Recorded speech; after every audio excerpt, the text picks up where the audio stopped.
You're watching a Highwire Media podcast. Welcome to the Talkin' Texas Rangers podcast. I'm your host, Larry Lace, as always. And of course, this week we dive into all the latest headlines as we have arrived to spring training. That's right, the baseball season is officially beginning in just a matter of weeks. And with that, our first topic, Kumar Rocker has a clear path to the AL Rookie of the Year if he wants it. The 25-year-old is among the list favorites to win the AL Rookie of the Year in 2025. And what can Rocker do to become just the third winner of the award in franchise history? Let's talk about it. The 2025 rookie class is projecting to be a heavyweight fight for the Rookie of the Year award. The projected favorites include top prospects Jackson Jobe, Roman Anthony, Jason Dominguez, among others. Texas Rangers young pitcher Kumar Rocker places among the top candidates to win the award.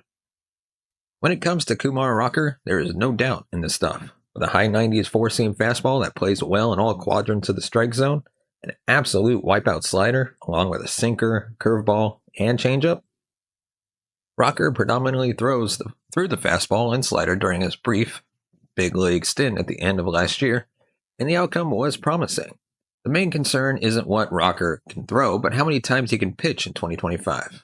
Rocker was the number 3 pick in the 2022 MLB draft, and ever since he was drafted, hasn't pitched a fully interrupted professional season. His injury problems originated in 2021 when the Mets passed on signing Rocker after selecting him 10th overall due to concerns with his elbow's health. Eventually, in 2023, Rocker underwent Tommy John surgery while pitching the Rangers farm system. The last time we publicly saw Rocker in a full healthy season was in 2021 when Rocker was forming a legendary college duo with fellow Rangers teammate Jack Leiter. When Rocker was healthy again in 2024, we saw a stretch that was one of the most impressive runs by a Rangers homegrown prospect that we have seen in a long time. After 3 warm-up outings in rookie ball, Rocker took over a AA and AAA in his next 7 outings, then the big leagues to a promising level of success. So how can Rocker become the third AL Rookie of the Year winner in Rangers history? To carry this run of success over into 2025, the biggest key in how Rocker can win Rookie of the Year is health. With a healthy season, the strikeouts will come in full force. Guidance from pitchers who are making strides to return or have returned from the same injury, such as Tyler Mahle, Jacob deGrom, and Nathan Eovaldi, will be massive for the young right-hander. Rocker does project to be a high-level strikeout pitcher that is big league ready and has a high level defense behind him. The defense includes Gold Glover Marcus Semien at second base, Adolis Garcia in right field, Evan Carter joining him in the outfield, along with above average defenders in Corey Seager and Josh Young on the left side of the infield.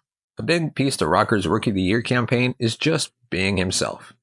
Rocker feeds off his own success and showcases a fiery personality that fans can gravitate towards and players can feed off of. He has supreme confidence in his ability and his ability to get anybody out on any pitch. He has been a high-level prospect ever since high school, even being drafted 3 times, twice in the first round. There is a reason that he was highly coveted throughout his amateur career. The Rangers just get to be the lucky beneficiary of his services.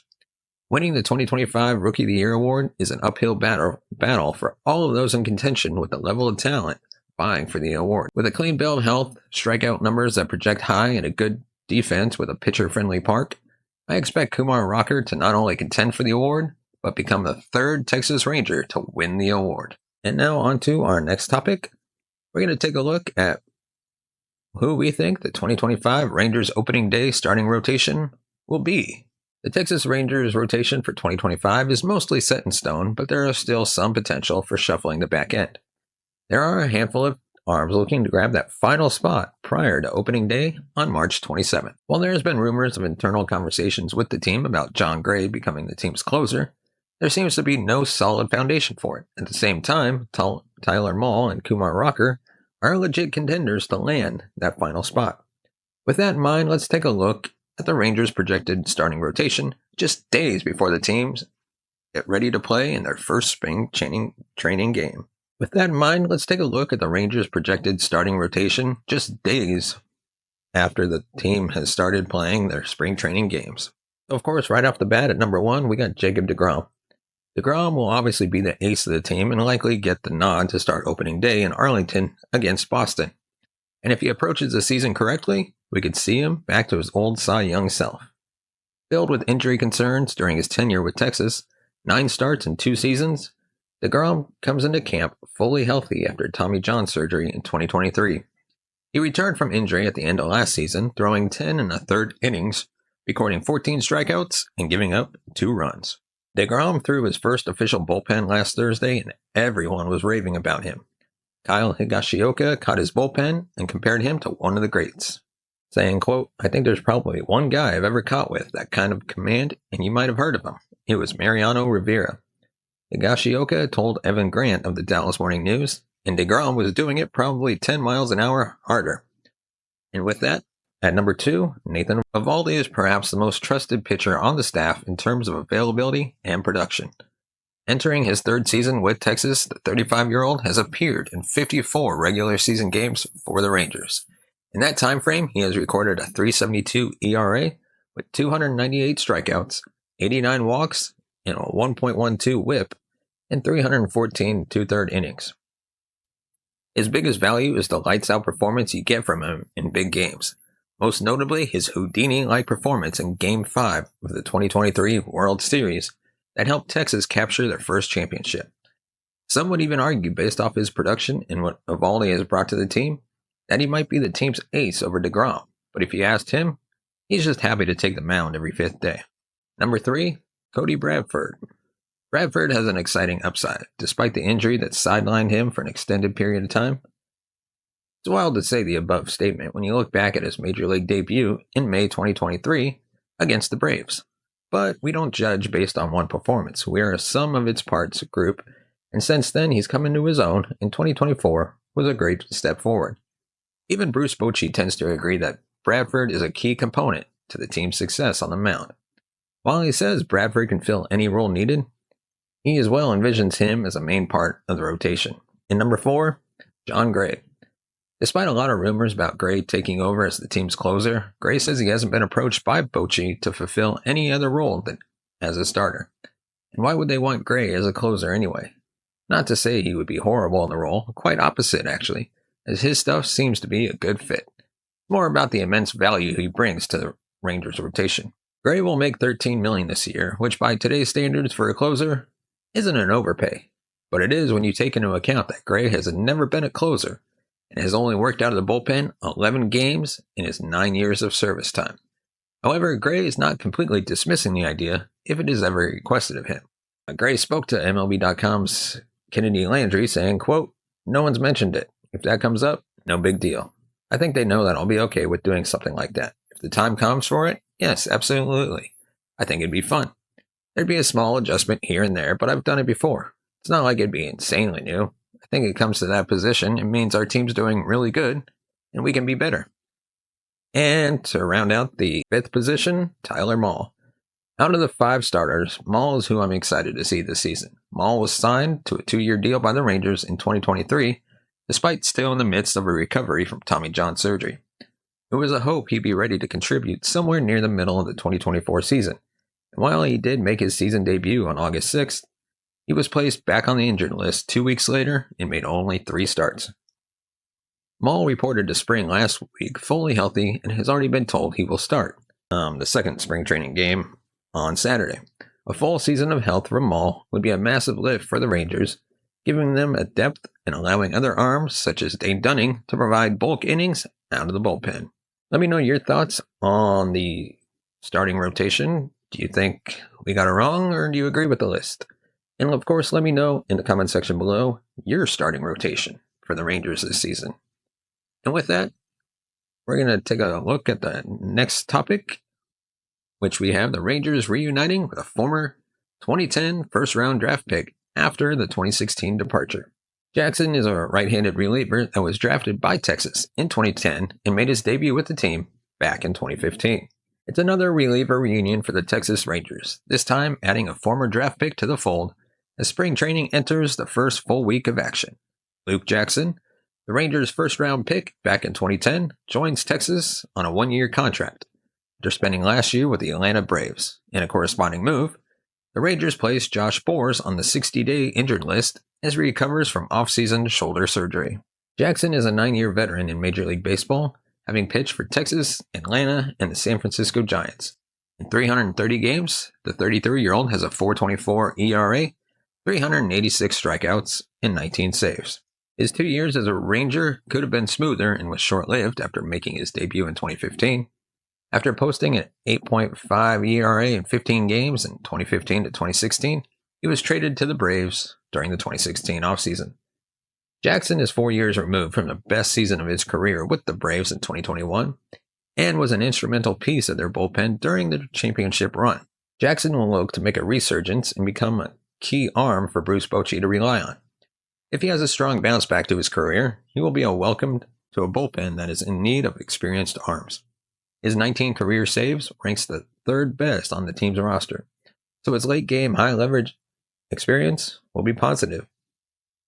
Since the start of the month, Texas has reunited with former relievers Joe Barlow and Matt Festa, as well as added a former Seattle Mariner relief arm, all on minor league deals with spring training invites.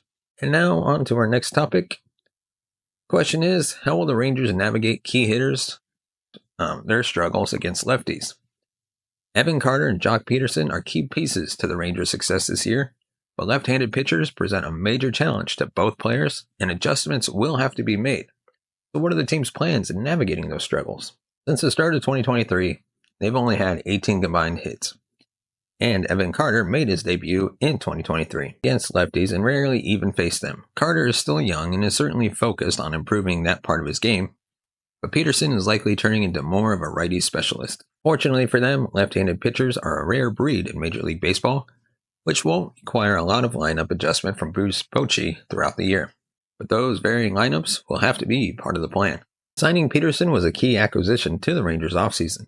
The 32-year-old provides much-needed power out of the DH slot, which was one of the least productive positions for the team over recent seasons.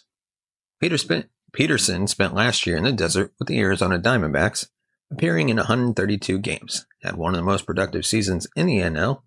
His .393 on-base percentage was the best of any NL hitter, with over 400 plate appearances.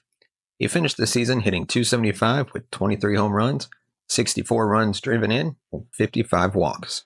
However, he only had 32 at-bats against lefties, and his stats took a dramatic drop hitting. Just .219 with 1 home run, and his OPS dropped over 200 points, 968 to 749.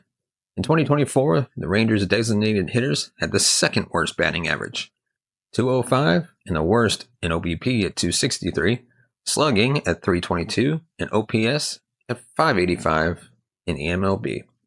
The most productive Ranger in that role was Wyatt Langford, but outside of that, Adolis Garcia, Josh Smith, and Corey Seager were among a platoon of players filled that role. The good news, those players are still with Texas, and let's not forget their new infielder, Jack Berger, all of which can step into that role when the other team decides to throw a left-hander and Bochy needs to sit Peterson. Carter's struggles against left-handers aren't unfamiliar. For left-handed hitters, especially those who have less than 100 Major League at-bats in their career. Left-handers usually have trouble recognizing pitches coming from the left-hander's arm slot, which in turn causes issues with swing timing. There are several ways for a hitter to improve their luck against pitchers. Most include recognizing pitches early, improving plate discipline, adjusting their stance, and even maintaining confidence. Carter has always been great at plate discipline, so that shouldn't be a big adjustment. However, there have been cases where he's struggled with pitch recognition, not picking up pitches in time, or even mistaking a fastball for an off-speed and vice versa. The Rangers miss a lot with Carter out of the lineup, as we saw all of last season with his injury. He provides above-average defense, a great combination of contact and power, and gives the team a lot of depth throughout the whole lineup. The ideal scenario for the Rangers is getting Carter to get more comfortable against lefties, and it starts during the spring, focusing on making some of these key adjustments mentioned. They are able to help him develop that part of his game. Bochy will have to make only one lineup change when they face a southpaw. And that is all the topics we've got for this week's episode. We'd like to hear your thoughts in the comments section below. Give us a thumbs up if you like our video. Hit that subscribe button down below. Hit the bell notification button to be notified of future videos. And of course, if you want to support the channel, you can buy us a coffee at buymeacoffee.com/TTRangers. As always, Thank you so much for watching and listening. We will see you next time.